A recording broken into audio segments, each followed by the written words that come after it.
নমস্কার বন্ধুরা। তো আজকে আমি আর একটা নতুন রেসিপি নিয়ে হাজির হয়েছি। আজকের রেসিপি হলো দুধ মোচা দিয়ে এই চিংড়ি মাছের একটা সুস্বাদু রেসিপি। তো চিংড়ি মাছগুলো আমি খুব ভালোভাবে ভেজে নিয়েছি। এই ধরনের বড় চিংড়ি নিয়েছি আমি, আর এখানে আমি 3টে মোচা এইভাবে কেটে নিয়েছি। আর এই চিংড়িগুলো যখন বেশ ভাজা হয়ে যাবে তখন আমি ডুমো ডুমো করে কাটা আলু দিয়ে দেবো। এবার হচ্ছে আলুগুলো আলাদা করে আর না ভেজে এবার যা যা আমি অ্যাড করছি এইভাবেই সবই চিংড়ির সঙ্গেই অ্যাড হবে। তো এবারে আমি অ্যাড করলাম নুন, আর পরপর যেগুলো অ্যাড করব সেগুলো হলো হলুদ, তারপর তেজপাতা, গোটা জিরে আর গোটা গরম মশলা।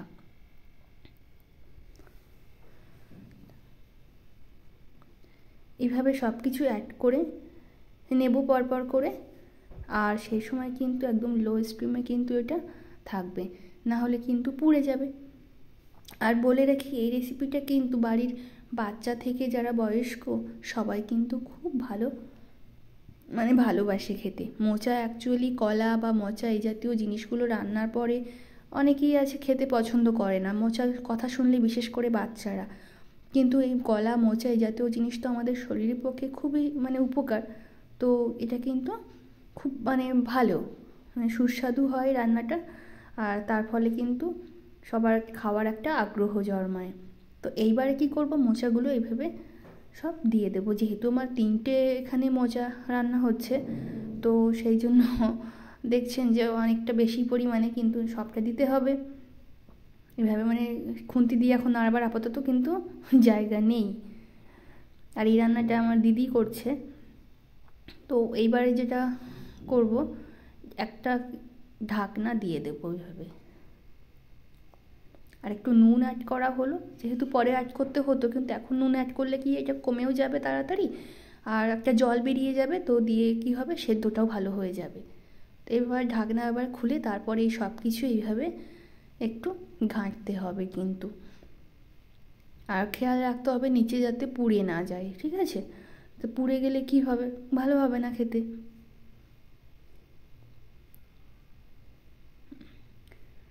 আর পাশে আর একটা কড়াইতে আমি কি করলাম, সর্ষের তেল দিয়ে দিলাম।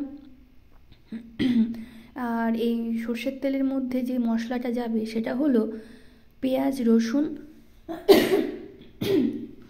আদা, আর হচ্ছে জিরে আর কাঁচা লঙ্কা। তাহলে পেঁয়াজ, রসুন, আদা, জিরে, কাঁচা লঙ্কার একটা পেস্ট একসাথে করে নিয়েছি। নিয়ে কি করলাম, আর এখানে আমি ভাজতে শুরু করলাম, যাতে ভাজা বলাটা ভুল, মশলা যেটা কষাই করা হয় সেটাই করছি আর কি। তো খুব ভালোভাবে নাড়ছি যাতে কোনো রকম মশলা থেকে কাঁচা গন্ধটা না থাকে, বিশেষ করে রসুনও আছে। তো সেই জন্য এইভাবে লো ফ্লেমে দিয়ে আমি বেশ খানিকক্ষণ নেড়ে মশলাটা কিন্তু রেডি করে নিলাম। এইবার মশলা এখান থেকে নিয়ে মোচাতে অ্যাড করে দেব। আর আলাদা করে কি হলো, মোচাটাকে আর নামাতে হলো না।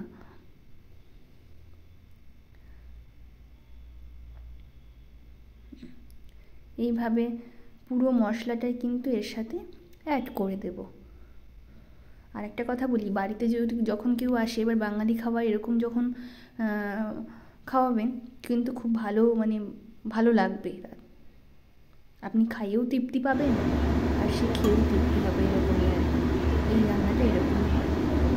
অনেকভাবেই তো আমরা মোচা খেয়ে থাকি, তো এইভাবে একবার ট্রাই করতেই পারেন, যদি ভালো লাগে খাবেন তারপরে বারবার।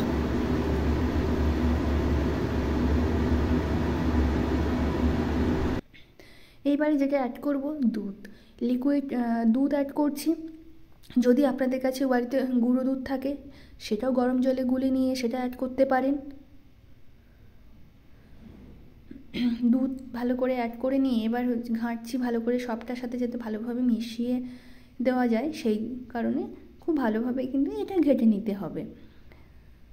ভালোভাবে ফুটছে এটা দুধ দেওয়ার পরে। আর একটু জলও অ্যাড করে দিয়েছি দুধের সঙ্গে, দুধ দেওয়ার পরেই। তো দিয়ে এটা আবার একটু কিন্তু খুব ভালোভাবে যাতে দুধটা মিশে যায় আর চিংড়িগুলো খুব ভালোভাবে ভিতরটাও হয়ে যায়, সবটা দিয়ে এভাবে। এবার তারপরে যেটা করছি, এখানে চালের গুঁড়ো নিয়ে নিয়েছি 3 থেকে 4 চামচ মতো। এখানে খুব ভালোভাবে একটা পেস্ট বানিয়ে নিলাম।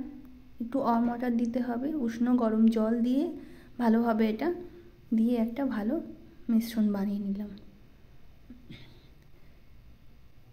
নিয়ে ওই দুধ মোচার মধ্যে আর একটু ঘেটে নিয়ে এইবার ওই চালের গুঁড়োর মিশ্রণটা কিন্তু আমি অ্যাড করে দিলাম।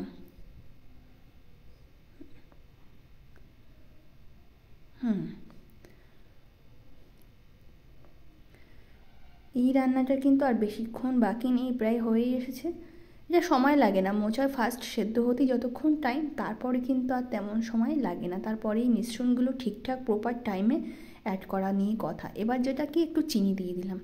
চিনিতে দিলে কিছু কিছু তরকারির স্বাদ এমনি ভালো হয়ে যায়, আর তাছাড়া কি চিনি মোচা যে একটা যে কষ কষ ভাব থাকে সেটা কিন্তু চলে যাবে এর ফলে, আর বেশি সুস্বাদু হবে। আর সব শেষে গরম মশলার গুঁড়ো দিয়ে দিলাম। আমার কিন্তু এই মোচা দুধ চিংড়ি রেসিপি কিন্তু গরম গরম পরিবেশন করার জন্য একেবারে রেডি হয়ে গেছে।